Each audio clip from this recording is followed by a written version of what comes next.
Hello, everyone. Welcome to Transform Now Podcast. I'm Michael Marchuk, and in this episode, we'll be chatting with Daniel Yoo, who's the founder of FinMate.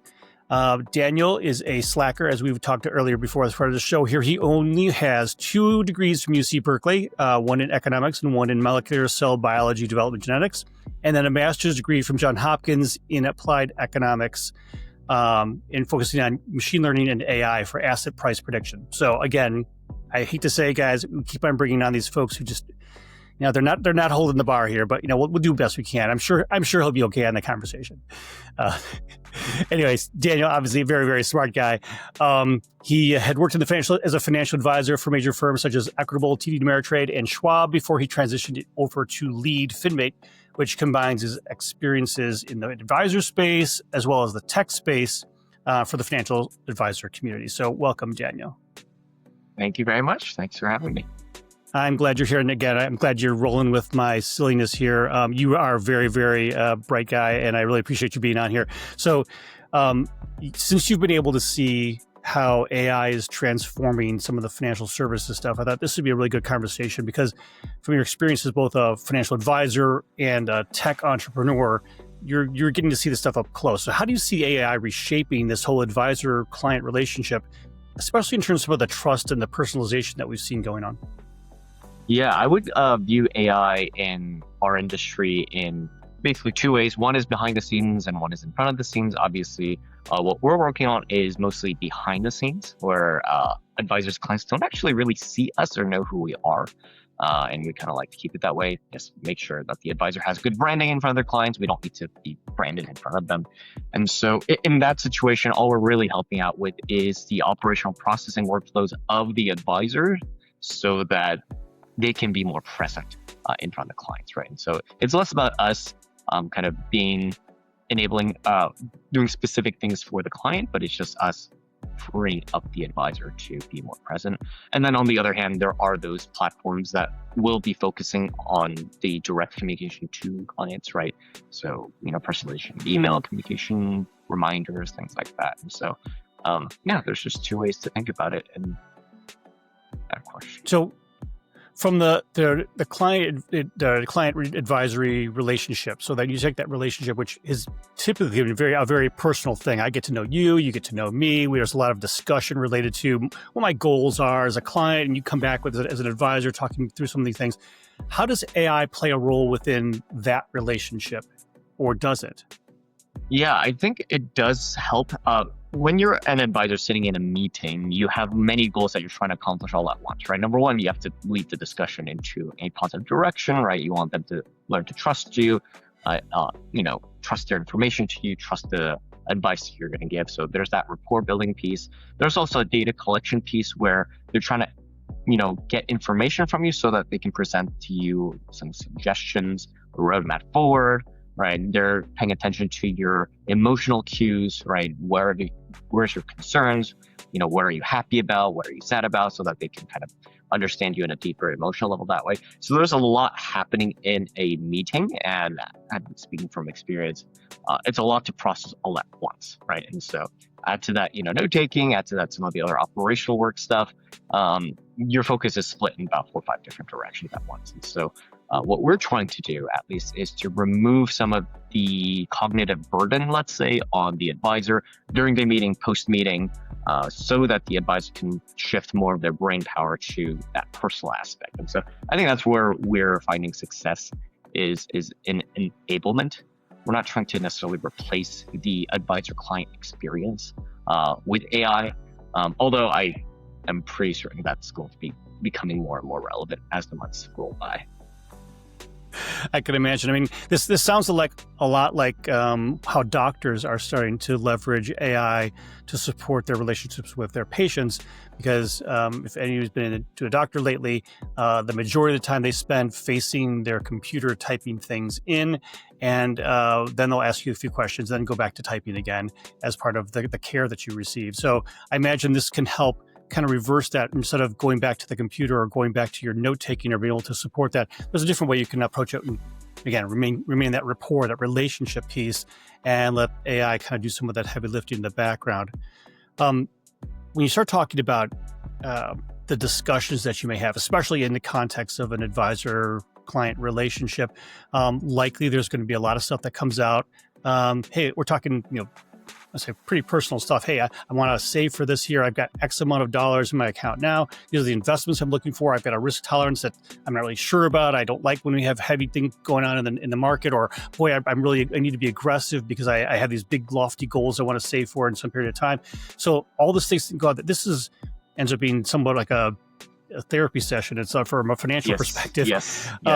How do you take all of that data that's sort of coming out in these kinds of discussions and protect it? Because as AI is listening and learning and understanding some of these things here, there could be a perception that, well, I'm not sure I want to have that data out there. I'm talking to you about it, and I understand that you're going to be confidential, but I'm not really sure about the AI. So how do you manage that? Yeah, that's a good question. I think that's something that the industry is going to have to grapple with more and more as we go. We've taken the unpopular route of saying we're going to delete all data. I know most AI companies out there by default will keep your data. They'll let you delete it if you ask, but the default is to keep it. A reason we've gone with no data retention, as well as when we connect to our advisors' core systems, like their client relationship management software, we don't pull data from there, is because we want to be a simple, lightweight tool, right? And so we have a very strict no training policy, no learning policy, full deletion, just in case things happen. Financial industry historically has been a very slow industry to adopt new tech. Because it is fairly conservative. I have actually been very, very surprised at the speed in which a lot of these firms are adopting new tech. I guess because AI is just such a hot topic. I think a lot of firms are jumping into it, perhaps too quickly. I'm not sure that the existing compliance departments are well equipped to understand the implications of what they're approving. Yeah, that gets into what I wanted to ask you next, which is as these financial institutions are making these investments, and they've got some of their initial goals and their initial thoughts they've had, and they're also seeing there's additional power, so they can say, well, maybe we can add this and create some more personalization or more intuitive ways to engage with us and whatnot. But as we start doing that, we start maybe crossing some of those lines. You mentioned before, like, hey, maybe this may replace advisors, replace parts of what advisors do, but maybe not in a good way, because when you talk about relationships that last for years or decades, in a relationship management perspective, these advisors have gotten to know folks through their childbearing years, and then they've grown up and they've gone through some of their kids to college, and now they're helping them prepare for retirement, et cetera. So these are very long-term relationships. How do you see AI impacting that? And is there any more like a more intuitive way or a good way to approach it from a customer experience perspective that doesn't diminish from that relational aspect? Right. I do think you're right in that there is a potential downside on the degradation of that relationship. But again, I think it depends on how it's implemented, right? And there's two ways to go about something like this, right? Traditionally, to have that long-term stable relationship, the client needs to be at a certain financial place for it to make sense for an advisor to take you on as a client, right? Historically, there's been minimums, right? $500,000 to $1 million of assets under management with the advisor, because ultimately the advisor needs to still make money and provide a living for himself and his family. I think what a lot of this technology is starting to unlock is for clients under that high net worth threshold, let's say $1 million of investable assets, to be able to have access to financial advisors, right? If you're under the $1 million mark, let's say you're in the growth phase, you don't have that much money to put away. It just had the amount of work that it takes to provide the advising hasn't been worth it. But with a lot of these tools, with virtual meeting assistants, virtual meetings itself, like platforms where advisors don't necessarily need to book in-person meetings, it's unlocking this ability for the underserved folks to be able to get financial advice if they wish to do so. On the other hand, as well, for people that don't necessarily want a person, right? I think we're seeing a rise of a lot of robots kind of advising people in general, right? So, 10, 15 years ago, we're seeing the rise of robo advisors that just invest for you, not necessarily provide kind of financial planning advice. And so I think the newer generations might not want a human as much as I think the older generations did, right? Which then allows for AI and other technologies to maybe replace the advisor experience. And so I think there will be a fracturing of the industry where more options will be on the table and you can kind of find the advisor that fits your needs, whether it's like the super heavy traditional, I get to know you and your family and your life over 30 years, all the way to the other spectrum of there's no actual human on the other end. It's just a robot giving you advice. Yeah. You bring up two different things that I want to go, because I think both of them are interesting. One of them, you mentioned that, there's that threshold for a traditional advisor to take someone on because of the amount of work, et cetera, and the fact that you typically, in general, and maybe I'm generalizing, that in the past, you met in person. You had that kind of relationship over a desk or over coffee or something like that. Now, potentially with virtual meetings and other things, you can theoretically allow that advisor to add more meetings to his workload during the day virtually. Do you think AI can support that from a workload perspective to allow either the threshold to be dropped or for that advisor to take on more clients? Yeah, I mean, that's exactly what I'm saying. And I think that's exactly the kind of position we're finding ourselves in is AI automations are there to help with the operational burden be lowered. And so it could be one or the other, right? So it depends on if the advisor is part of a big conglomeration and then they're pushed to optimize further, take on more clients, right? Could be that.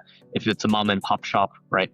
Small business owner, advisor, right? Maybe it's a lifestyle business. Maybe they don't want to work as long, Hey, use AI tools and automations to make your existing book of business easier to service.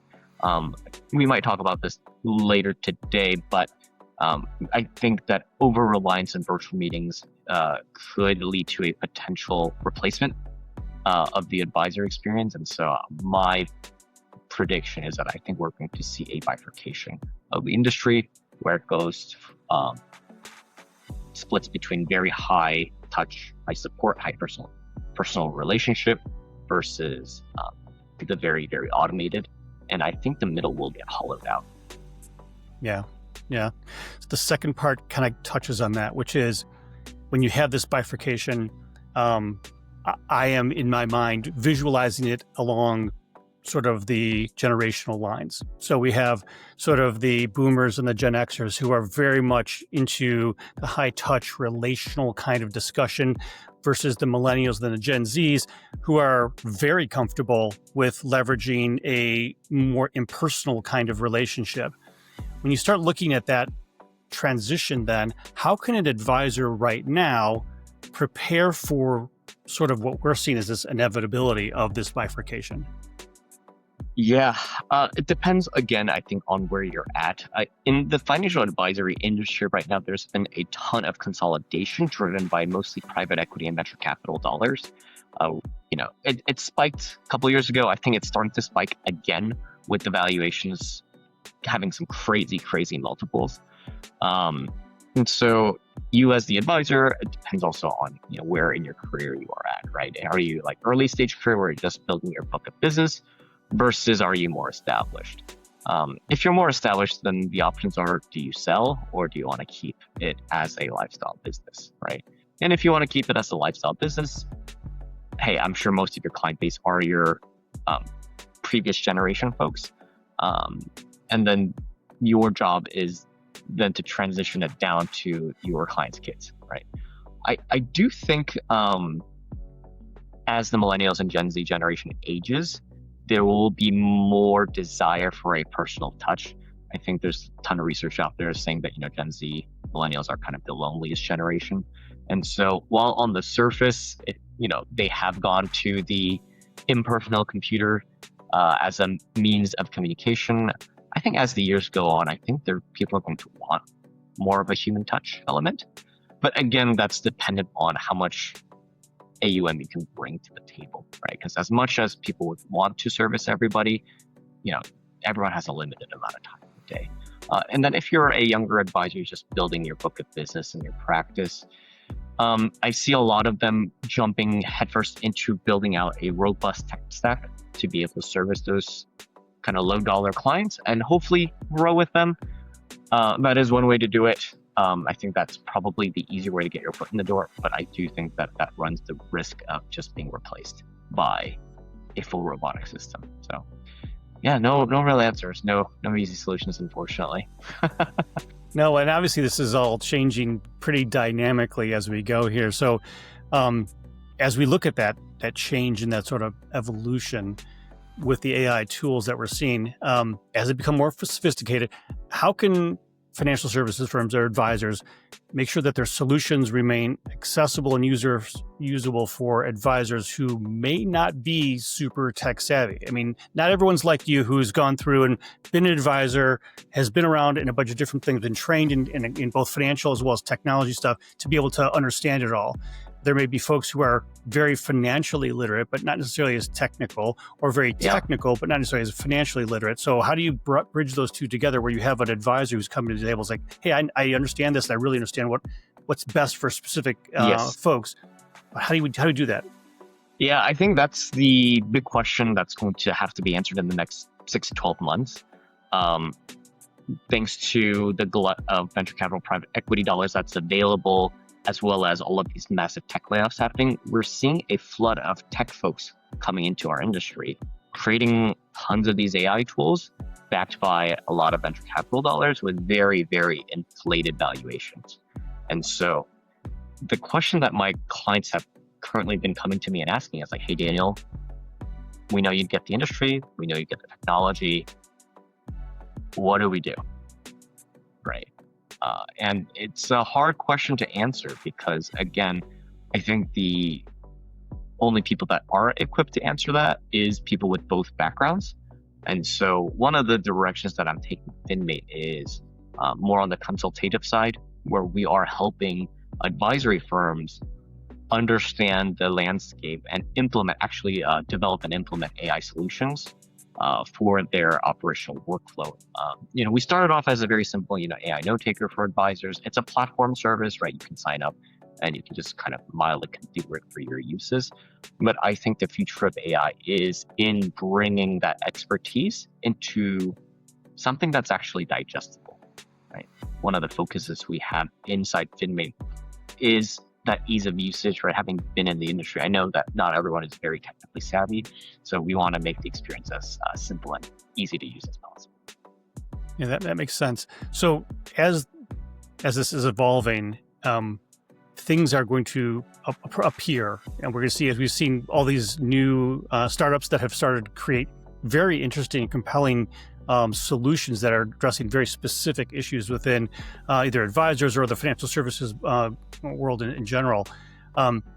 What new services or business models even do you foresee advancing as we see Gen AI become more integrated, especially for some of these mid-market and some of the startups that you've seen? Yeah, that's a good question. I think there's going to be a bloodbath in the next year or two. There's just too many, as well as these valuations don't make any sense, right?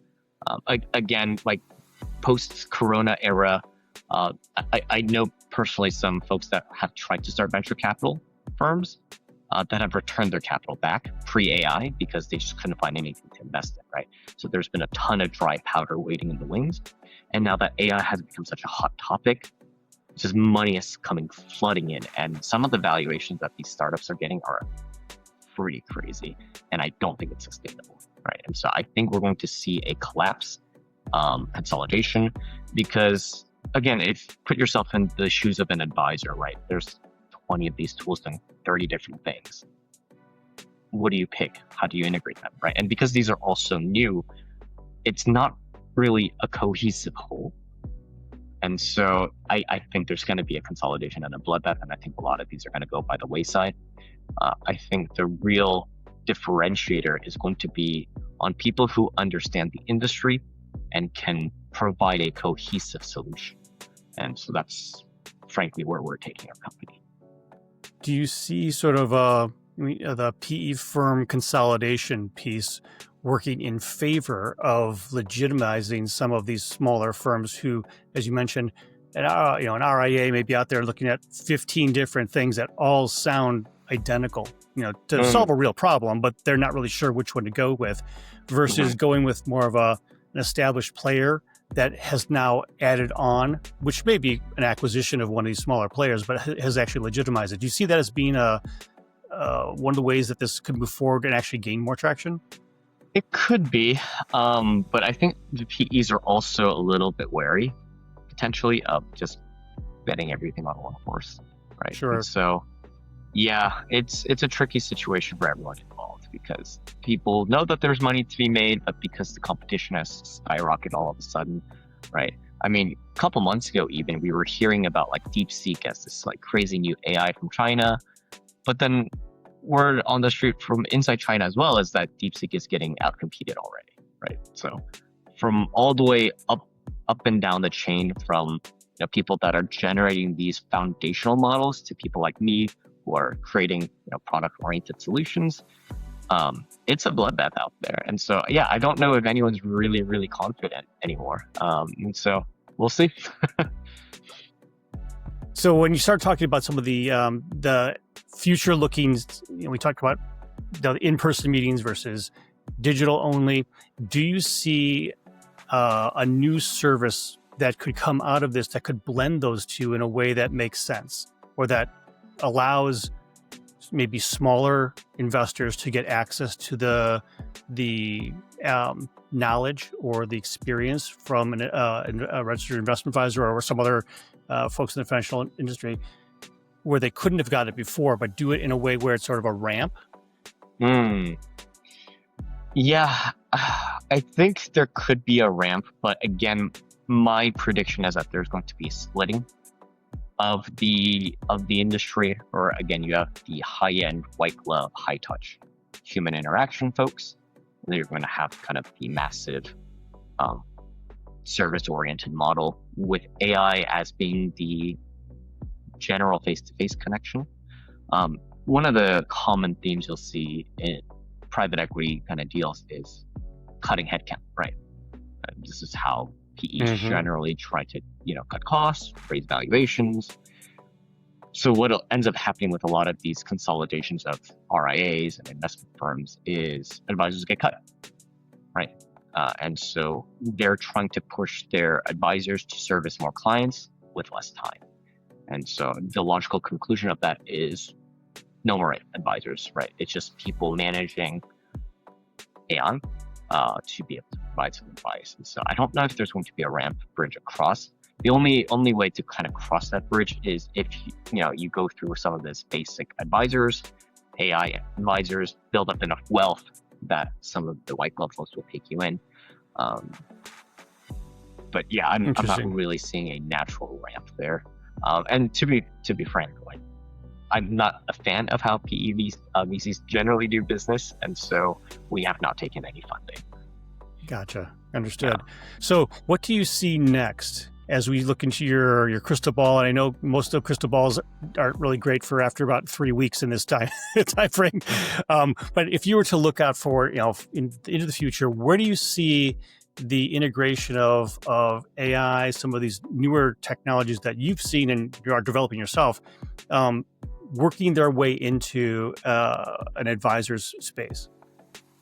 Yeah. So again, for the white glove experience, I think a lot of the back end work will start to get automated away, right? There's already some automations, but again, the state of back end tech in advising companies, especially larger ones, are pretty poor right now. Back when I was at TD, when we were opening up client accounts, even I was faxing things to our back office for processing, and this was just a couple of years ago. And so, yeah, faxing in post 2020, crazy. But I think AI has some real capability to be able to automate away a lot of the back office labor. And then, like we were discussing throughout this podcast, for the direct to consumer advisor client experience, I think there's going to be a lot more AI advisors. that come into play with big flashing disclaimers. This is not financial advice because AIs can't get, licensed, right? But when the AI service for advising is very cheap, I'm not sure if people will necessarily care about that, especially if you're just in the growth phase of your wealth accumulation journey. So yeah, that's kind of the two ways I see it. Just a lot of back office B2B operational optimization, and then on the direct consumer B2C side, a lot more robo advisors that are AI powered. Well, thank you, Daniel, for joining us. We really appreciate you giving us your insights and helping us to understand how AI is really transforming the way that advisors are working with their clients as well as their own back office activities. So thanks again for joining us. Appreciate it.